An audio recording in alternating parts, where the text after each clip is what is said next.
Welcome to தரணிஸ் kitchen. இன்னைக்கு வாங்க ஒரு சுவையான அவரைக்காய் தொக்கு பார்க்கலாம். எப்போவுமே பொரியல் தானே பண்ணுவோம், இப்போ தொக்கு பார்க்கலாம் வாங்க. ஒரு பேன் வச்சுக்கலாம். பேன் ஹீட் ஆகட்டும், கொஞ்சம் ஆயில் போட்டுக்கலாம். இப்போ ஒரு பெரிய வெங்காயம் எடுத்திருக்கேன், தாளிப்பு கொடுத்துக்கலாம். நல்லா வதக்கலாம். இது கூடவே 3 பல்லு பூண்டு, ஒரு துண்டு இஞ்சி எடுத்திருக்கேன், அதையும் நல்லா வதக்கலாம். ஒரு பச்சை மிளகாய் போட்டுக்கலாம். 3 முந்திரி எடுத்திருக்கேன், நல்லா வதக்கி விடுங்க. இது கூடவே 2 தக்காளி எடுத்திருக்கேன், அதையும் போட்டுக்கலாம். இப்போ நல்லா வதக்கி விடுங்க. கொஞ்சமாக கல்லுப்பு எடுத்து இது கூட ஆட் பண்ணிக்கிறேன். தக்காளி நல்லா மேஷ் ஆகட்டும். கல்லுப்பு ஆட் பண்ணுறதால தக்காளி நல்லா வதங்கி வருங்க. இப்போ வதக்கி விடலாம்.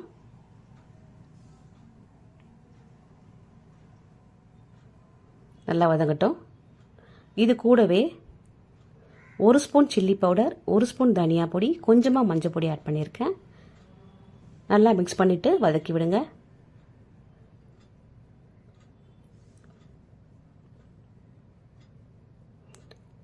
இந்த கலவை ஆறட்டும்.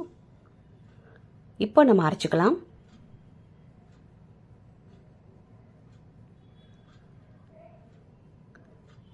நெக்ஸ்ட்டு ஒரு பேன் வச்சுக்கலாம். இப்போ தாளிப்பு கொடுத்துக்கலாம். சோம்பும் சீரகமும் எடுத்திருக்கேன். 1/4 ஸ்பூன் சீரகம், 1/2 ஸ்பூன் சோம்பு நல்லா பொரியட்டும். இப்போ நம்ம அவரைக்காய் ஆட் பண்ண போகிறோம். நல்லா வதக்கி விடுங்க.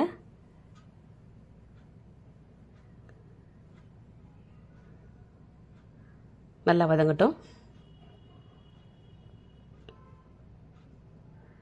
வதங்கியதும் நம்ம அரைச்ச விழுதை ஆட் பண்ணிக்க போகிறோம். கொஞ்சம் கல்லுப்பு போட்டிருக்கேன். இப்போ நல்லா கலந்து விட்டுருங்க.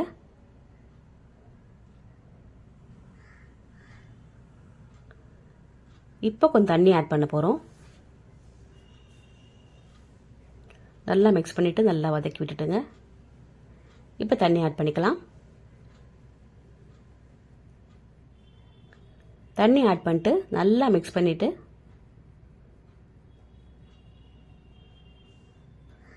மூடி போட்டு வேக விடலாம். ஒரு 5 நிமிஷம் போதும்.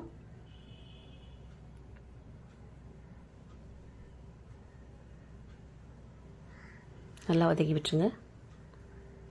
இப்போ நம்ம மூடி போட்டு க்ளோஸ் பண்ண போகிறோம். 5 நிமிஷம் நல்லா வெந்துடும். பாருங்கள், நல்லா வந்துடுச்சு பாருங்கள்.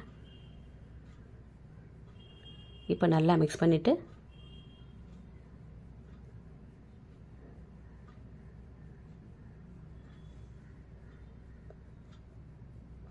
கடைசியாக கொத்தமல்லி ஆட் பண்ணிக்க போகிறோம். அவ்வளோதாங்க, டிஷ் ஓவர் ஆயிடுச்சுங்க. ரொம்ப ரொம்ப சிம்பிளாக இருக்கும், டேஸ்ட்டாக இருக்கும், சாப்பாட்டுக்கு நல்லாவே இருக்குங்க. ட்ரை பண்ணி பாருங்கள்.